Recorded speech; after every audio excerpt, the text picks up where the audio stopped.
Mister Mehta, मी गेली 4 वर्ष तुमचे डिस्ट्रीब्युटर शहा असोसिएशन कडे काम बघतोय. त्याचा सगळा वेस्ट झोन मीच सांभाळतो. हे माझे सेल्स रिपोर्ट. सर, माझी सगळी टार्गेट्स डेडलाईनच्या कितीतरी आधीच कंप्लीट आहेत. बट हे पुरेसं नाही.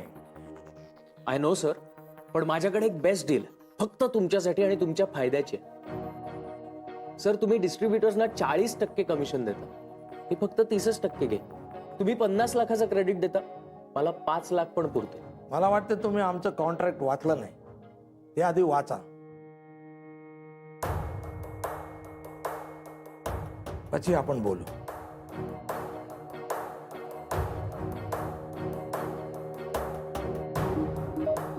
अरे हे काय करताय? अरे तुम्ही वाचा तर पहिला.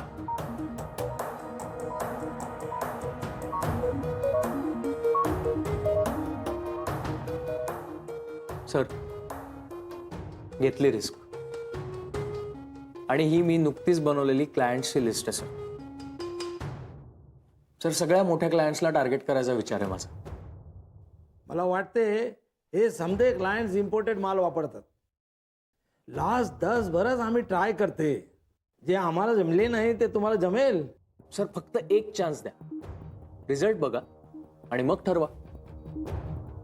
अरे ह्याच्यामध्ये तर देव टूर्स अँड ट्रॅव्हल्सचं नाव आहे. हे मानस क्रेक करायला एकदम टफ आहे. यांचे विचार वेगळे आहे. कायदे नियम समजा दुनियाशी अलग आहे. आटलू एक डील क्रॅक करेल ना तर डिस्ट्रीब्युशनशिप तमारी. काय नाव म्हणालात सर कंपनीचं? Dev tours and travel, mister Avinash Dev. May I come in sir? Yes, come in.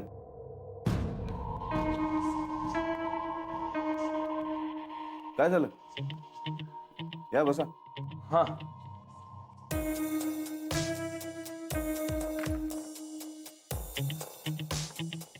Sir,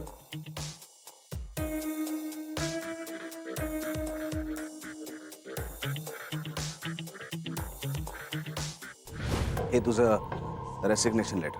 तुला कामावरनं काढून टाकलं. आता तू कंपनीत नाही आलीस तरी चालेल.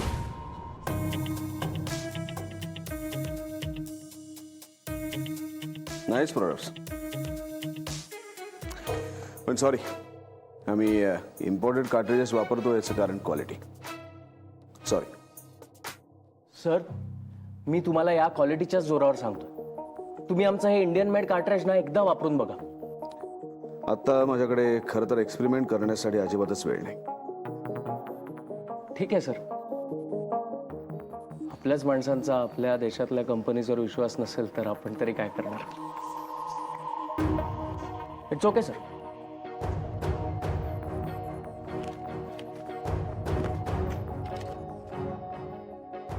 It was nice meeting you sir. Sir, निघण्यापूर्वी एक छोटी शंका होती, विचारू? सर, तुमच्या या कंपनीतर्फे कितीतरी फॉरेन ट्रिप्स होत असतील ना, आणि त्यानिमित्ताने आपल्याकडचा कितीतरी पैसा म्हणजे भारतीय चलन परदेशात जात असेल ना. सर, तुम्हाला कधी असं वाटत नाही की आपण जर जास्तीत जास्त परदेशी पर्यटकांना भारतात आणलं तर त्याचा फायदा तुमच्या कंपनीला आणि आपल्या देशातल्या अर्थव्यवस्थेलाही होईल ना? सॉरी सर, मी तुम्हाला काही शिकवायला जात नाहीये. तुम्हाला या बिझनेसमधलं खूप जास्त कळतं. माझ्या सांगण्याचा उद्देश इतकाच होता की मला आपल्या देशात त्याच इंटरनॅशनल क्वालिटीची कार्ट्रिजेस विकायचे. कसं आहे ना सर, आपण सगळ्याच गोष्टी फॉरेनच्या घेतो. फक्त आपल्याला जर त्यांच्या माणसांवर असलेला विश्वास तेवढा घेता आला असता ना तर बरं झालं असतं. Bye sir. एक मिनिट.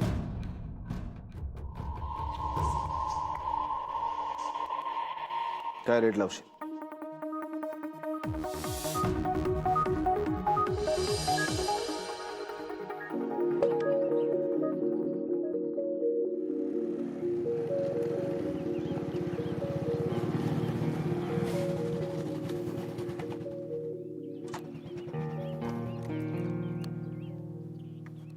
तंबी 2 कटिंग.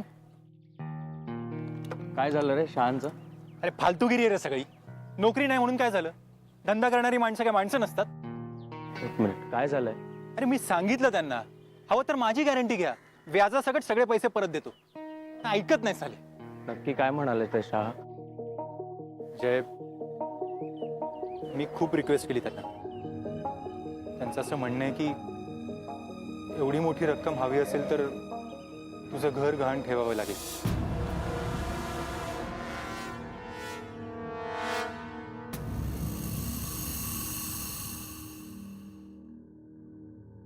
अण्णा, जयला पैसे उभे करण्यासाठी तुम्ही मुदत दिलीत खरी, पण म्हणजे आम्हाला एकूणच काळजी, भीती असं सगळंच वाटतंय. जय कसाही असला तरी माझा मुलगा आहे. या घरावर आपल्या इतकाच त्याचाही हक्क आहे. हे घर वाचवावं असं जर त्याला वाटत असेल तर त्यालाही संधी द्यायलाच हवी. ही जर संधी त्याला दिली नसती तर आयुष्यभर मला ते बोचत राहिलं असतं. नाही म्हणजे तुमचं म्हणणं बरोबरच आहे अण्णा, पण नाही बिचाराला पैसे उभे करता आले तर? आधीच एक तर नोकरी नाही त्याची, कुठली बँक त्याला कर्ज देणार? म्हणजे हा कोणाकडून तरी पैसे उसण्यात, म्हणजे त्यावर व्याज भरावं लागणार. ते किती असेल ह्याचा तरी विचार करा. नाही म्हणजे समजा उद्या त्याने धंदा केला आणि एखाद्या महिन्यात नाही झाला त्याचा सेल, पैसे नाही गोळा करता आले तर? पैशाच्या अभावी भले भले डिप्रेशन मध्ये जातात. किती जणांना बघितलंय मी.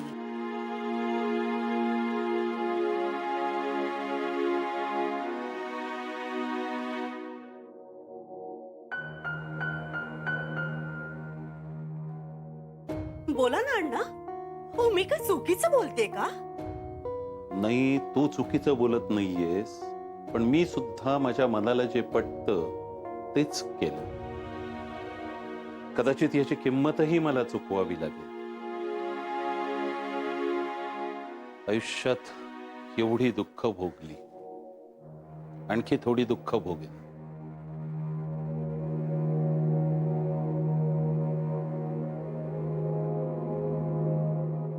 बरं झालं बाई तू आलीस. नाही मी आता अण्णांना तेच सांगत होते जे मी तुला सांगत होते. माझा जयवर अजिबात राग नाही, अविश्वास पण नाही. मला फक्त इतकंच वाटतं की विश्वास ठेवायचा असलास तर त्याबद्दल थोडा विचार करायला हवा. नाही कोणी म्हणू नये की ही सुद्धा जयवर विश्वास टाकून माहेरची श्रीमंती सोडून ह्या घरात आली. काय मिळालं हिला इथे? वहिनी, आजपर्यंत तुम्हाला हे कधी सांगावंसं वाटलं नाही, पण आज सांगते. माझ्या माहेरी पैसा, सुखसोयी सगळं होतं. अर्थात प्रेमही होतं. पण प्रेम म्हणजे फक्त सुखसोयी किंवा पैसा नसतो हे मला इथे आल्यावर कळलं. वहिनी, लग्न करून ह्या घरात आल्यावर मला या घरात काय मिळालं काय नाही मिळालं हा विचार सुद्धा आला नाही कधी माझ्या मनात. रादर हा विचार कधी माझ्या मनात जयने येऊच दिला नाही. नात्यांची श्रीमंती हा शब्द मी ऐकला होता, पण मी जेव्हा लग्न करून ह्या घरात आले ना तेव्हा नात्यांची श्रीमंती काय असतं हे मी अनुभवलं. सुखापेक्षा जास्त महत्वाचं असतं हे समाधान. हे मला जयमुळे कळलं. अण्णांसारखे सासरे, तुमच्यासारखे दादा वहिनी मला मिळाले. तुम्हाला सगळ्यांना जयचा येणारा राग मला कळतोय. तो राग नसून त्याची काळजी आहे हे मी समजू शकते. आज अण्णा आणि जय एकमेकांशी बोलत नाही, पण तरी सुद्धा अण्णा जेवले की नाही, अण्णांनी वेळेवर गोळ्या घेतल्या की नाही, अण्णांच्या गोळ्या संपल्या का इथपासून सगळ्या चौकशा तो करतो.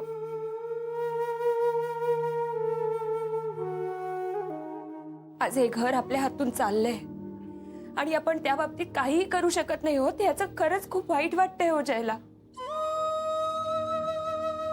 आपण यशस्वी नाही म्हणून कोणीही आपल्यावर विश्वास ठेवत नाहीये हे सुद्धा जाणवतंय त्याला. आपण आज जयवर किती विश्वास ठेवला आणि त्या विश्वासाचा जयनी आपल्याला किती मोबदला दिला याही पेक्षा जास्त महत्वाचं आहे आज माझा त्याच्यावर विश्वास असणं. आणि तो जर का मिळाला ना तर हे घर, हे कर्ज, या सगळ्याचं कोडं तो सोडवे. कारण माझा जयवर माझ्याही पेक्षा जास्त विश्वास आहे.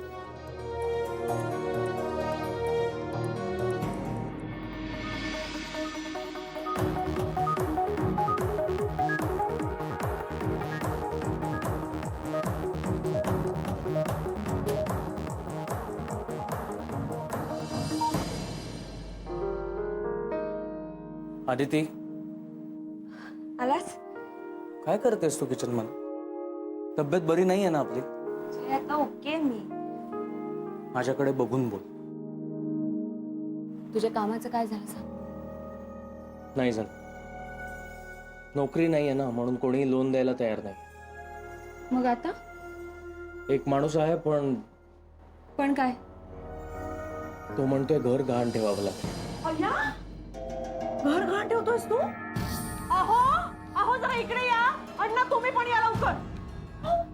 नाही मला वाटलं होतंच की तू हेच करू शकतोस. हे घर गहाणच ठेवायचंय तुला. नाहीतर कोण देणार ह्याला पैसे? वहिनी काय बोलतेस तू? वहिनी तुम्हालाही माहिती आहे जय असं नाहीये. दादा, अण्णा, तुम्ही सगळे गैरसमज करून घेताय. बस झालं. नाही बस झालं तुझं चुकांचं मार्केटिंग. तरी किती वेळा मी म्हणत होते की अरे बाबा आमचं ऐक ऐक, जरा नोकरी कर. बरं आमचं नाही तर नाही, हा हिच्या आई वडिलांचं तरी ऐक. पण नाही, आमचा स्वाभिमान आड येतो, दुखावतो ना बाई स्वभाव आमचा. काय करणार? झालंय तुझं. मी बोलू आता. बोल. प्रॅक्टिकली हे घर कोणीही गहाण ठेवू शकत नाही कारण ही चाळ आहे. वहिनी मी काय, कोणीच हे करू शकत नाही. दादा कसं म्हणेन मी असं? म्हणजे शोभाचं चुकलंच. मी माझ्या कानांनी ऐकलं होतं की हा घर गहाण ठेवायचं म्हणत होता म्हणून. पण जयला त्याच्या स्वभावामुळेच हे सगळं भोगावं लागतंय हे मात्र खरं बोलली ती.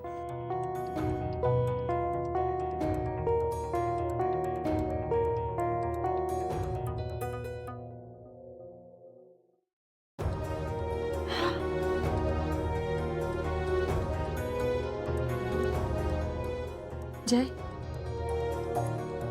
मी काय म्हणते, निदान एकदा तरी मी आई बाबांशी बोलून बघू. काय? नाही म्हणजे वहिनी म्हणाल्या ना तसं एकदा. हे बघ आदिती, माझ्यासाठी म्हणून कोणासमोरही झुकायची गरज नाही. जयला तू झुकणं का म्हणतोयस? माझे आई बाबा आहेत ते. आणि आणि तिथे कसला आला इगो मला सांग. बघ मी आणि सुहास अजून 2 जणांना भेटणार होतो. त्या काम होईल. थोड्या पेशन्स. सगळं नीट होईल. आणि तुला माहित नाही आता तुझा नवरा कोण येते? म्हणजे लँडमार्क कार्ट्रिजेसचा एक मामूली एजंट नसून मी आता डिस्ट्रीब्युटर.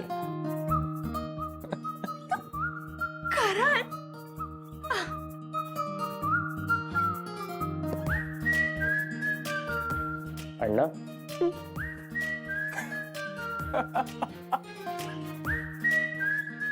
जय,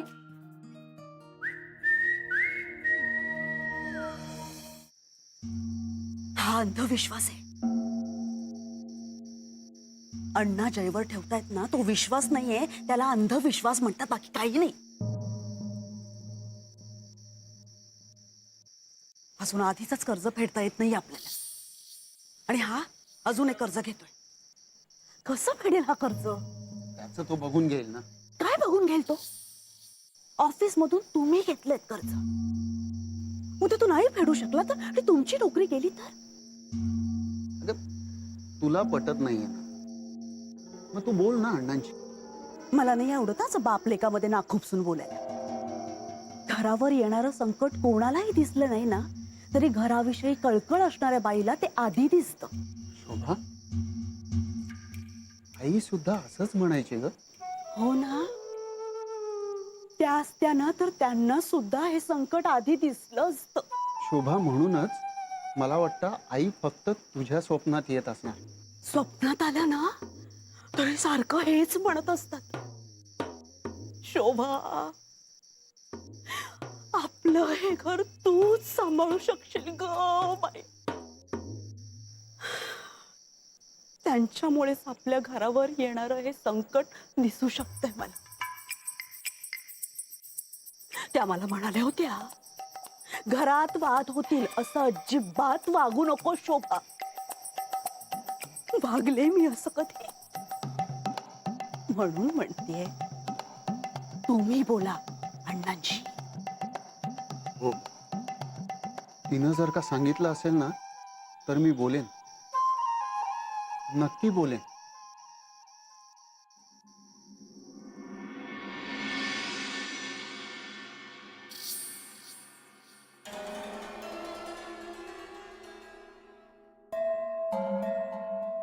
अगं बाई, नशीब दूध तरी आणलंय आज. मग काय गेलेत कुठे जय साहेब? सुहासला भेटायला, आणि मग नंतर 2 मीटिंग्स आहेत, त्या झाला की येईल. 2 कशाला, त्याला म्हणावं 100 मीटिंग्स कर. गॅरंटी शिवाय कोणी पैसे देणार आहे का? नाही. म्हणजे तुला होणारा त्रास तू दाखवत नसलीस ना तरी तो मला दिसत नाही असं नाहीये. हा, कितीही म्हण, पण आपल्या त्रासावर फुंकर घालायला ना माहेरचा माणूस लागतच ग. एक महत्वाची गोष्ट सांगू का? सासरी तीच मुलगी सुखाने राहू शकते जिचं माहेर तिच्या पाठीशी उभं असतं. बघ, म्हणजे अजूनही वेळ गेलेली नाहीये. जयला समजाव आणि माफी मागा ना तुझ्या आई बाबांची. सगळे प्रश्न असे सुटतील बघ. पण जयनी का माफी मागावी? जयनी काहीही चुकीचं केलेलं नाही.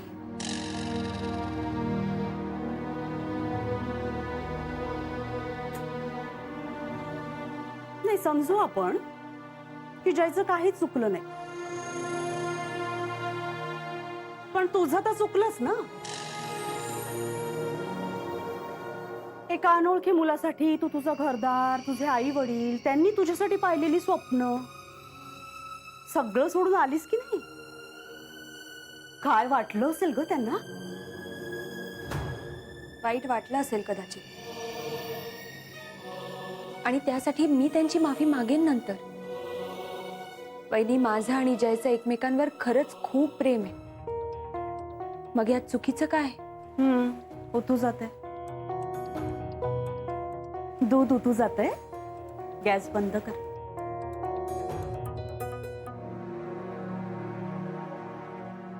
तू आणि तुझा जय हट्टीपणा कधी सोडणार नाही. तो तुझ्या इच्छेसाठी वणवण भटकतोय आणि तू त्याच्या इच्छेसाठी आई बाबांसमोर झुकायला तयार नाहीयेस. काय उपयोग ग इतक्या श्रीमंत माहेराचा?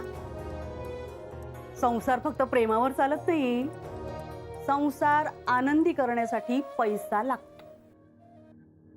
हा, आता तू तसं काही म्हणणार नाहीस, पण आमच्या या घरामध्ये तू किती भोगतेस हे तुझं तुला चांगलंच माहिती.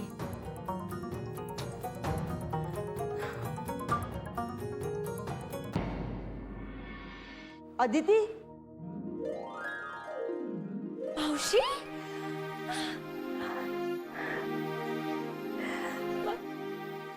काय ग? काय झालंय तुला? काय अवस्था करून घेतली स्वतःची? हे बघ,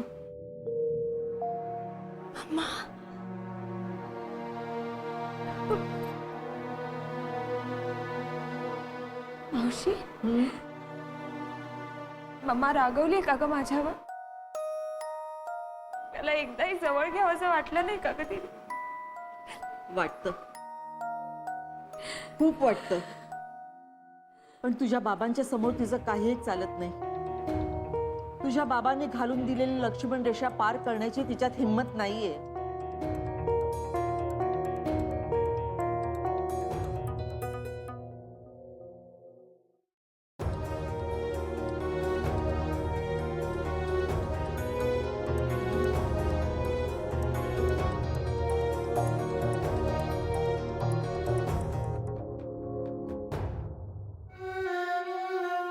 तू